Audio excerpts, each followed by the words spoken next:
Hello and welcome to study base. मैं गोपाल तिवारी आप सबका स्टडी बेज के परिवार में आप सबका बहुत बहुत स्वागत है। स्टडी बेज के चैनल जो कि है इसका स्टैटिक जीके का ये है सेट 15 और ये जो डेली एमसीक्यूज आते हैं तो उनमें ये 10,000 प्लस से भी ज़्यादा हम इसमें एमसीक्यूज को कवर करने वाले हैं और डेली लगभग जो 30 क्वेश्चन अपडेटेड किए जाते हैं। तो आई होप ये वीडियो आपको पसंद आएगा और आपको बस एक काम करना है कि आपको इस चैनल को सब्सक्राइब करके लोगों के साथ शेयर करना है और इस ये जो नोटिफिकेशन बेल है जो जस्ट सब्सक्राइब बटन के जस्ट जो नियर में लगी होती है उसको प्रेस करके बस करना है और इस वीडियो को लाइक करना भी आप लोगों के लिए अति आवश्यक है। तो स्टार्ट करते हैं आज का वीडियो। तो इस वीडियो का जो पहला क्वेश्चन है तो उसमें ये पूछा गया है कि हेमिस जो राष्ट्रीय उद्यान है नेशनल पार्क है वो तो कहाँ पे स्थित है। गोवा में है, केरल में है, लद्दाख में है, जम्मू कश्मीर में है। तो कहाँ पर ये स्थित है? तो ये स्थित है लद्दाख में। पहले हालांकि जम्मू कश्मीर में स्थित हुआ करता था लेकिन वर्तमान में ये लद्दाख में स्थित है।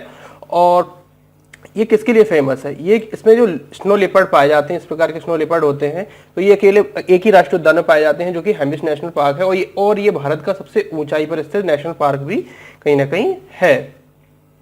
चलिए नेक्स्ट है कि सरस्वती सम्मान किस क्षेत्र में दिया जाता है? तो किस साहित्य के क्षेत्र में, पत्रकारिता के क्षेत्र में, विज्ञान के क्षेत्र में या समाज सेवा के क्षेत्र में, किसमें से दिया जाता है? तो ये दिया जाता है कहीं ना कहीं साहित्य के क्षेत्र में ही दिया जाता है और के बिरला फाउंडेशन कहीं ना कहीं इसको साहित्य के क्षेत्र में जो उन्नत कार्य करते हैं उनको दिया जाता है। और इस कहीं ना कहीं इस पुरस्कार की शुरुआत हुई थी वो 1991 में कहीं ना कहीं हमें देखने को मिलती है। चलिए नेक्स्ट, पोलो या चौगान खेलते समय किस सुल्तान की मृत्यु हुई थी? बहुत इंपॉर्टेंट क्वेश्चन है और कई एग्जामों में लगातार पूछा जाता रहा है कि जो पोलो या चौगान, पोलो को ही चौगान बोलते थे तो ये खेला जाता था। और तो इस टाइम पे क्या होता था, ये गेम कहीं ना कहीं घोड़ों के ऊपर खेला जाता। तो घोड़ों से गिरकर इसमें से किस सुल्तान की मृत्यु हो गई थी? तो इसका आंसर हो जाएगा कहीं ना कहीं कुतुबुद्दीन ऐबक 1210 में कहीं ना कहीं ये पोलो या चौगान खेल रहे थे। और ये कहीं ना कहीं एक टर्किश गेम है और कुतुबुद्दीन ऐबक भी कहीं ना कहीं टर्किश थे। तो जब ये गेम खेल रहे थे तो उसी टाइम पे कहीं ना कहीं इनका मिसबैलेंस हुआ होगा और ये कहीं ना कहीं उस घोड़े से गिर गए थे और इनकी मृत्यु हो गई थी।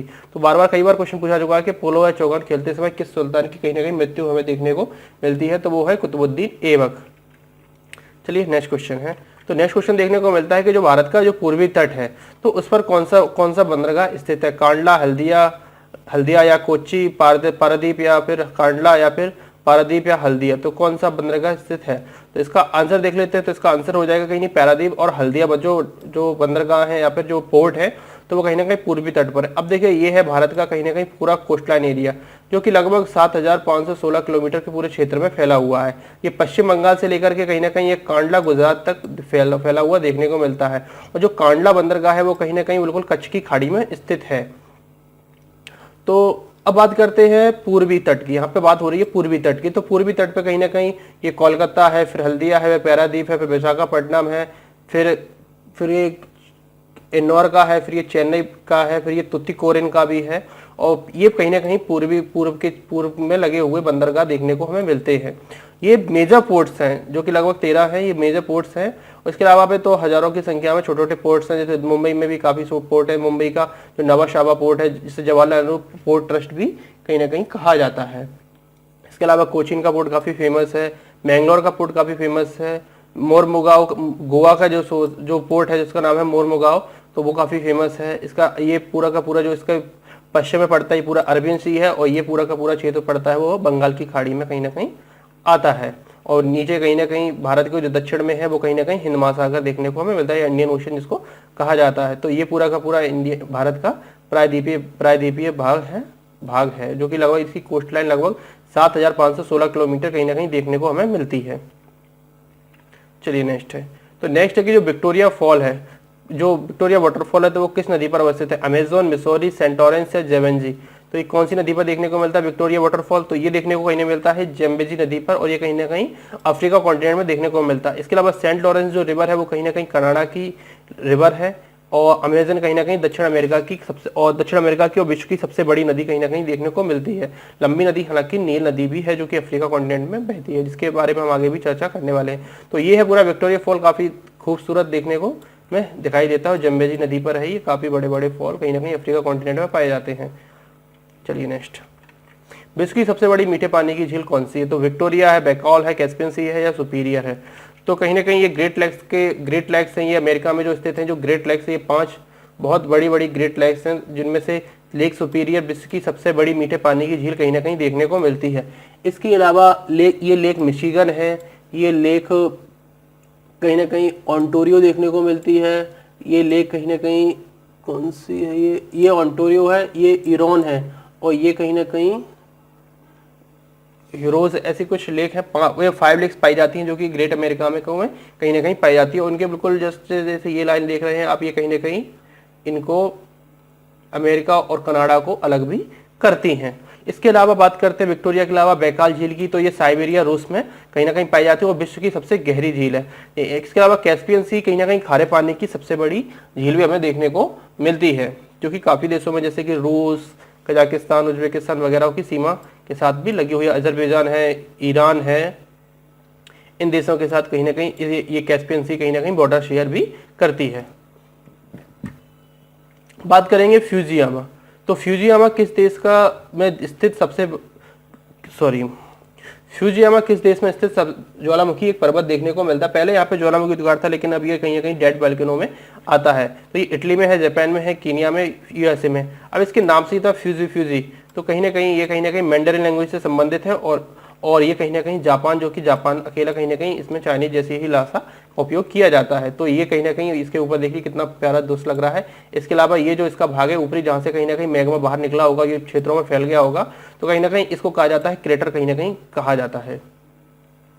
इसके अलावा इटली के सिसिली द्वीप पर भी स्ट्रम्बोली जो वोल्केनो है, उसको कहीं ना कहीं भूमध्य सागर का प्रकाश स्तंभ या लाइट हाउस भी कहीं ना कहीं कहा जाता है, क्योंकि उससे लगातार कहीं ना कहीं जो धुएं में जो रेशमी टाइप के कण है वो कहीं ना कहीं बार बार चमक के बाहर ऊपर आते रहते, तो प्रतीत होता है कि कहीं ना कहीं वो एक लाइट हाउस की तरह भूमध्य सागर में दिखाई देता है।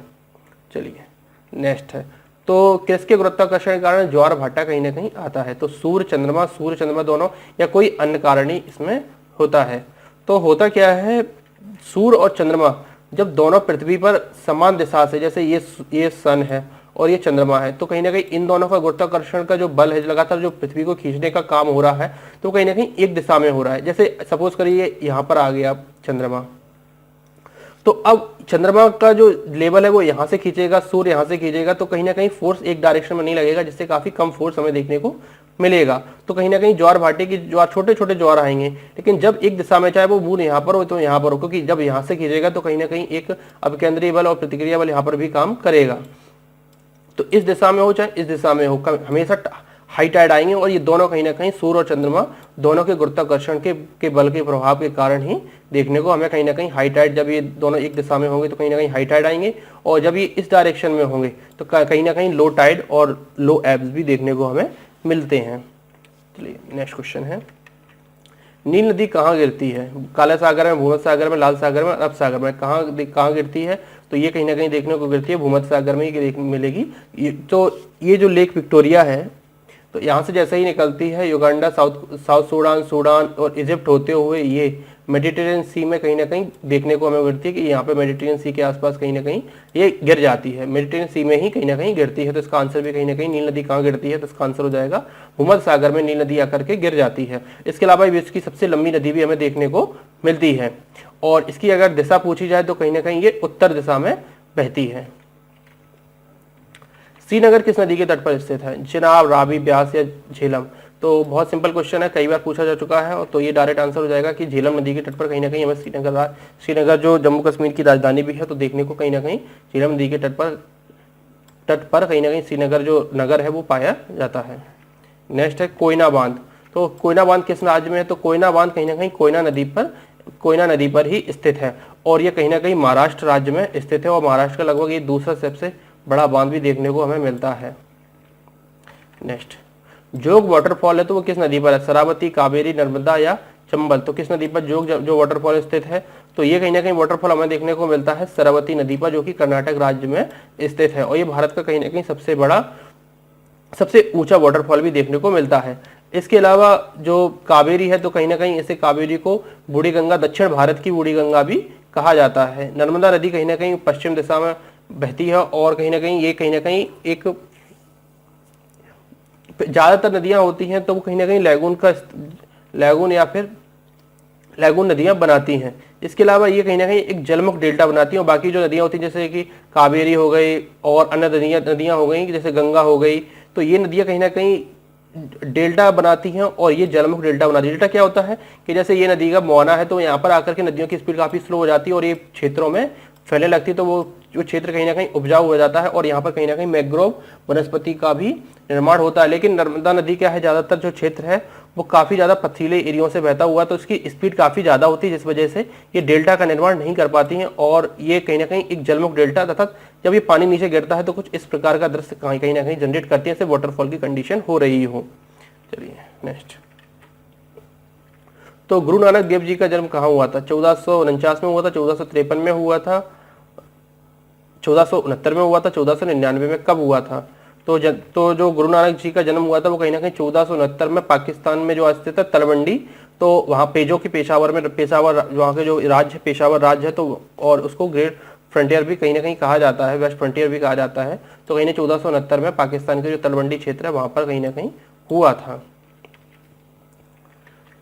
महात्मा बुद्ध ने अपना प्रथम उपदेश किस स्थान पर दिया था?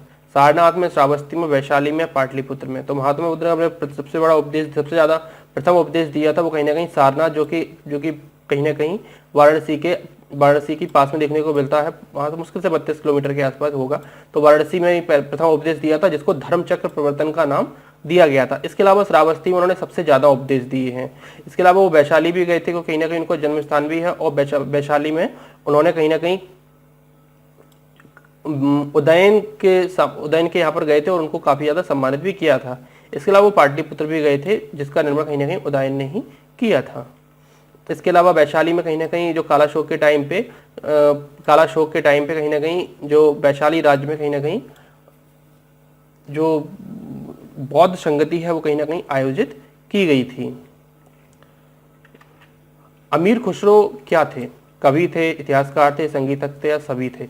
तो अमीर खुसरो कौन थे? तो अमीर खुसरो लगभग ये सभी थे, कवि भी थे, इतिहासकार भी थे, संगीतज्ञ भी थे और कहीं ना कहीं उन्हें इतिहास की काफी ज्यादा जानकारी भी देखने को मिलती है, इसीलिए इन्हें तूतीय हिंद की उपाधि भी दी गई है। पूछ गया कि तूतीय हिंद किससे कहा जाता है? तूतीय हिंद कहीं ना कहीं अमीर खुसरो को ही कहा जाता है, और इनके गुरु थे कहीं ना कहीं निजामुद्दीन औलिया, जो कि जिन्होंने एक डायलॉग दिया था कि दिल्ली दूरस अस्ते, कहीं ना कहीं इन्हीं के गुरु थे। और इन्होंने लगभग 9 सुल्तानों का साम्राज्य देखा। इनके गुरु ने 8 देखा, तो और इनके शिष्य थे, तो इन्होंने कहीं ना कहीं 9 सुल्तानों का कहीं ना कहीं साम्राज्य को इन्होंने देखा है। कजरी लोक नृत्य है तो वो किस शैली में और कहाँ प्रचलित है? तो कहीं ना कहीं का जो कजरी नृत्य है वो कहीं ना कहीं उत्तर प्रदेश में स्थित है, और इसमें कहीं ना कहीं जो मटकी सिर पर रख करके डांस किया जाता है। तो कजरी जो लोक नृत्य है तो कहीं ना कहीं उत्तर प्रदेश से संबंधित है, याद रखना है, बहुत इंपॉर्टेंट है और कई बार एग्जामों में पूछा चुका है, एसएससी वगैरह में तो ये फ्रिक्वेंटली पूछते ही रहते हैं। तो किस घराने को ख्याल गायकी का जन्मदाता कहा जाता है? और इसको कहीं ना कहीं नवीन तकनीक भी कहा जाता है। तो ग्वालियर घराना है, किराना घराना है, पटियाला घराना है, या इनमें से कोई घराना नहीं है? तो याद रखना है जो ख्याली गायकी है वो कहीं ना कहीं सबसे नवीन जो गायकों में सबसे ज्यादा जो घराने होते हैं उनमें जो गायकी होती है, तो उनमें कहीं ना कहीं जो ख्याल गायकी है वो कहीं ना कहीं एकदम से आधुनिक है। और ये जो घराना है वो कहीं ना कहीं ग्वालियर घराना हमें देखने को मिलता है। ग्वालियर घराने में को जो ख्याल गायकी है वो कहीं ना कहीं ग्वालियर घराने में ही इसको जन्मदाता, इसको ग्वालियर को ही माना जाता है। अमृतसर जो स्थित है स्वर्ण मंदिर, वो किसने बनवाया था? तो देखिए इसकी नींव रखी थी कहीं ना कहीं रामदास ने, लेकिन इसको और इसने कहीं ना कहीं रामदास के द्वारा जो अमृतसर शहर है वो भी रामदास के द्वारा ही बनाया गया था। और रामदास कहीं ना कहीं सिख धर्म के चौथे गुरु भी देखने को मिलते। इसके अलावा जो स्वर्ण मंदिर का निर्माण है वो कहीं ना कहीं अर्जुन देव के द्वारा किया गया था। तेग बहादुर कहीं ना कहीं इनके 9वें गुरु देखने को मिलते हैं, हरगोविंद इनके 6वें गुरु देखने को मिलते हैं, और गुरु गोविंद सिंह कहीं ना कहीं 10वें गुरु और अंतिम गुरु हुए थे। इसके अलावा फिर से जो गुरुवाणी है इनकी, गुरु ग्रंथ साहिब, इसको ही उन्होंने अनंत काल के लिए अपना गुरु मान लिया था, और इन्हीं से अब सारे उपदेश कहीं ना कहीं लिए जाते हैं। नेक्स्ट जो 1996 का जो क्रिकेट वर्ल्ड कप हुआ था वो किसने जीता था? ऑस्ट्रेलिया ने जीता था, भारत ने जीता था, इंग्लैंड ने जीता, श्रीलंका ने जीता था। तो 1996 का जो वर्ल्ड कप हुआ था उसमें श्रीलंका ने ऑस्ट्रेलिया को हरा करके कहीं ना कहीं ये वर्ल्ड कप जीता था। इसके अलावा भारत ने कहीं ना कहीं 1983 का वर्ल्ड कप जीता है, और इंग्लैंड ने कहीं ना कहीं 2019 का वर्ल्ड कप जो अभी हाल ही में हुआ था वो कहीं ना कहीं जीता हुआ मिलता है, जिसमें उसने कहीं ना कहीं न्यूजीलैंड को हराया था। इसके अलावा ऑस्ट्रेलिया सर्वाधिक 4 बार, क्योंकि इसने 87, 87 के बाद इसने जीता 87 के बाद इसने जीता 99, फिर 2003, फिर 2007, तो 4 तो ये हो गए, इसने 5 बार टोटल। और 2015 का वर्ल्ड कप भी कहीं ना कहीं ऑस्ट्रेलिया, तो उसने लगभग 5 बार क्रिकेट वर्ल्ड कप जीता है। और इंग्लैंड की बात करें तो इंग्लैंड ने पहली बार 2009 में, तो भारत भी कहीं ना कहीं 2 टाइटल गेट कर चुका है, 1983 का और 2011 का टाइटल कहीं ना कहीं भारत के पास देखने को हमें मिलता है। और श्रीलंका ने कहीं ना कहीं एक ही बार टाइटल लिया, हालांकि दूसरी बार भी 2007 में ले सकता था, लेकिन इसने कहीं ना कहीं अपने एक मौका गवा दिया।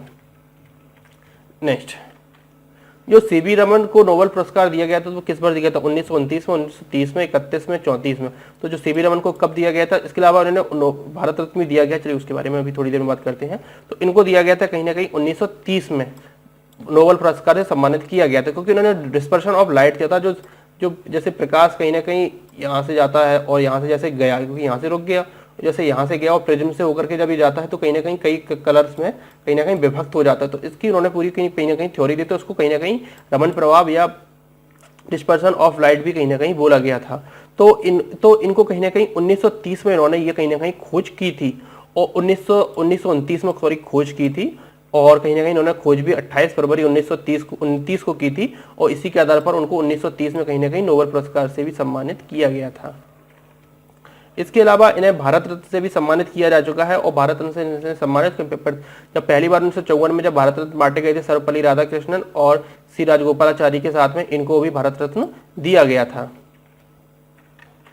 नोबेल पुरस्कार किसकी स्मृति में जाता है? Albert Einstein, Alfred Nobel, Alfred Warner, J Thomson. किसके में दिया जाता है? तो कहीं ना कहीं ये स्मृति है अल्फ्रेड नोबल की, जिन्होंने कहीं ना कहीं नाभिकीय रिएक्टर की खोज भी कहीं ना कहीं की थी। इसके अलावा इन्होंने डायनामाइट की भी खोज की थी, और जे थॉमसन ने इलेक्ट्रॉन की कहीं ना कहीं खोज देखने को मिलती है, और अल्बर्ट ने कहीं ना कहीं सापेक्षता के नियम का भी कहीं ना कहीं खोज की थी, और इसका आविष्कार भी कहीं ना कहीं इनके द्वारा देखने को हमें मिलता है।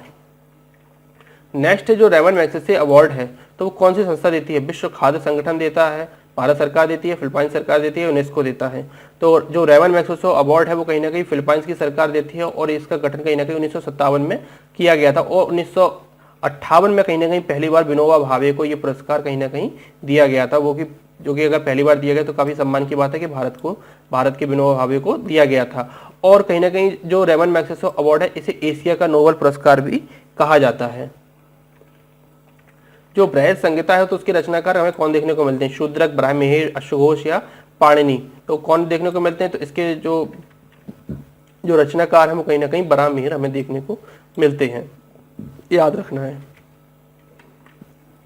अर्थशास्त्र किस विषय पर लिखी गई पुस्तक है? अर्थव्यवस्था पर, जैसा इसका नाम सार्थक हो रहा है, राजतंत्र पर, राजनीति पर, या कहीं ना कहीं साहित्य पर। तो जो अर्थशास्त्र है प्योर एक राजनीतिक पुस्तक है, और इसके जो लेखक हैं वो कहीं ना कहीं भारत में एक प्रमुख रूप से सम्मानित कहीं ना कहीं चाणक्य, जिन्हें विष्णुगुप्त या कौटिल्य की उपाधि भी कहीं ना कहीं दी गई है, तो इनके द्वारा ये पुस्तक लिखी गई है, जिसमें उन्होंने राजनीति के, धर्म और सब चीज़ों के बारे में कहीं ना कहीं वर्णन किया है। इनके द्वारा एक महान बात कही गई थी कि अगर आपको सीखना है तो दूसरों की गलतियों से सीखिए, और आप खुद गलती मत करिए, और क्योंकि जब आप गलती करते हैं तो कहीं ना कहीं आप कईयों से पीछे हो जाते हैं, तो आपको हमेशा आगे रखने की दूसरी गलतियों से सीखिए, और वो गलती आप मत दोहराइए। तो ये कहीं ना कहीं एक स्टूडेंट के लिए कहीं ना कहीं एक जीवन चिंतन भी कहीं ना कहीं हो सकता है। तो ये राजनीति पर कहीं ना कहीं लिखी गई पुस्तक है। रज्मनामा किस ग्रंथ का फारसी अनुवाद है? पंचतंत्र का, रामायण का, कथा सरित सागर का, या महाभारत का? तो रज्मनामा देखने को मिलता है कहीं ना कहीं महाभारत का एक फारसी अनुवाद है, और ये कहीं ना कहीं अकबर के टाइम पर लिखा गया था। जातक कथाएं किसके जीवन पर आधारित हैं? तो वैदिक ऋषि, जैन तीर्थंकर, बोधिसत्व, या कोई नहीं? तो ये कहीं ना कहीं बोधिसत्व पर कहीं ना कहीं आधारित है। चलिए आंसर देख लेते हैं इसका।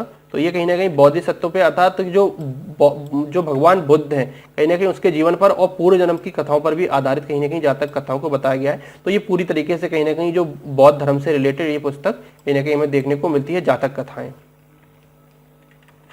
हॉकी विश्व कप की शुरुआत कब देखने को मिलती है? 70 में, 71 में, 75 में, 28 में? अब देखिए 1975 में कहीं ना कहीं क्रिकेट वर्ल्ड कप की शुरुआत हमें देखने को मिलती है। 1928 में कहीं ना कहीं भारत ने पहली बार ओलंपिक में जो स्वर्ण पदक जीता था हॉकी में, वो कहीं ना कहीं 1928 में जीता था, जिसके जो कप्तान थे वो कहीं ना कहीं मेजर ध्यानचंद देखने को हमें मिलते हैं। इसके अलावा जो हॉकी वर्ल्ड कप हुआ था उसकी शुरुआत कहीं ना कहीं हमें 1971 में देखने को मिलती है, जो कि स्पेन में पहली बार खेला गया था। इसमें कहीं ना कहीं पाकिस्तान विजेता रहा था। इसके अलावा अभी हाल ही में 2018 में हुआ था, जिसके कहीं ना कहीं विजेता नीदरलैंड हमें देखने को मिलता है। भारत के किसी भी राज्य की प्रथम राज्यपाल बनने का गौरव किस महिला को प्राप्त है? तो अमृत कौर है, पद्मजा नायडू है, सरोजिनी नायडू है, सरला ग्रेवाल है। तो जो भारत की जो प्रथम महिला राज्यपाल है उनको किसको बनने का गौरव प्राप्त है? तो ये कहीं ना कहीं गौरव प्राप्त है सरोजिनी नायडू जी को, ये कहीं ना कहीं प्राप्त है। इसके अलावा जो मध्य प्रदेश की प्रथम महिला राज्यपाल रही है वो कहीं ना कहीं सरला ग्रेवाल रही है। सरोजिनी नायडू को उत्तर प्रदेश की पहली महिला राज्यपाल भी रही थी। इसके अलावा और सुचेता कृपलानी भी कहीं ना कहीं उत्तर प्रदेश की, इसके अलावा पूरे भारत की कहीं ना कहीं किसी भी राज्य की पहली मुख्यमंत्री सुचेता कृपलानी देखने को मिलती हैं, और ये भी उत्तर प्रदेश की मुख्यमंत्री रहती है। और सरोजिनी नायडू भी कहीं ना कहीं उत्तर प्रदेश की ही राज्यपाल रही हैं। इसके अलावा राजकुमारी अमृत कौर कहीं ना कहीं देश की जो पहली कैबिनेट हुई थी उसमें ये एकमात्र महिला रही थी जिन्हें देश की जो पहली कैबिनेट बनी थी उसमें कहीं ना कहीं एकमात्र महिला और कैबिनेट मंत्री भी देखने को कोई मिलता है। तो कहीं ना कहीं राजकुमारी अमृत कौर जो कि पंजाब से संबंधित है देखने को मिलती हैं। चलिए नेक्स्ट, तो किस देश का प्राचीन नाम कहीं ना कहीं फार्मोसा देखने को मिलता है? ईरान का, इराक का, ताइवान का या म्यांमार का? तो किसका नाम देखने को मिलता है? तो कहीं ना कहीं देखने को मिलता है फार्मोसा कहीं ना कहीं ताइवान का एक प्राचीन नाम देखने को मिलता है। इसके अलावा ईरान का कहीं ना कहीं पहला जो पुराना नाम था वो कहीं ना कहीं फारस था। इसके अलावा इराक का कहीं ना कहीं पुराना नाम मेसोपोटामिया देखने को मिलता है, जबकि म्यांमार का नाम बर्मा देखने को मिलता है, पुराना नाम है। जो प्राचीन नामों के बारे में बात कर रहे हैं, और म्यांमार कहीं ना कहीं भारत का एक पड़ोसी देश भी हमें देखने को मिलता है। आखिरी आज का क्वेश्चन है, तो भारत की जो किस राज्य के साथ तटरेखा सबसे लंबी है? किस राज्य की तटरेखा सबसे लंबी हमें देखने को मिलती है? तो आंध्र प्रदेश, गुजरात, महाराष्ट्र या कर्नाटका? तो सबसे बड़ी जो लंबी तटरेखा वो कहीं ना कहीं ये भारत का कोई ना कहीं पूरा का पूरा कोस्टल एरिया है। ये पूरा कोस्टल एरिया जिसे मैं आपको पहले भी दिखा चुका हूँ, पश्चिम बंगाल से लेकर जो गुजरात तक फैला हुआ है। तो और इसमें सबसे जो लंबी तटरेखा वो कहीं ना कहीं गुजरात राज्य की देखने को मिलती है। आपको ये छोटी लग रही होगी क्योंकि आंध्र प्रदेश की यहाँ पर सबसे लंबी तटरेखा हमें लग रही होगी, जो कि यहाँ से लेकर के यहाँ तक है। लेकिन आप देखिए कहीं ना कहीं ये गुजरात में कहीं ना कहीं जो तटरेखा है वो काफी अंदर तक जाकर के फिर बाहर आती है। तो इस प्रकार की तटरेखाएं हैं, तो इस कारण से गुजरात की जो तटरेखा की लंबाई है वो सबसे ज्यादा हमें देखने को मिलती है। जबकि अगर पूरब की बात किया जाए तो पूरब की सबसे लंबी तटरेखा आंध्र प्रदेश की हमें देखने को मिलती है, और दूसरे नंबर पर कहीं ना कहीं आंध्र प्रदेश की तटरेखा ही है। तो ये था आज का वीडियो। आई होप ये वीडियो आपको पसंद आया होगा। इस चैनल को सब्सक्राइब करिए, दोस्तों के साथ शेयर करिए, चैनल को सब्सक्राइब करें, साथ में नोटिफिकेशन बेल को भी जरूर दबा लें। उम्मीद करता हूँ आपको वीडियो पसंद आएगा। This is Gopal Tiwari signing off. मिलते हैं अगले वीडियोस में, तब तक के लिए धन्यवाद। खुश रहिए, हंसते रहिए और खुशियाँ बांटते रहिए, घर पे रहिए। धन्यवाद।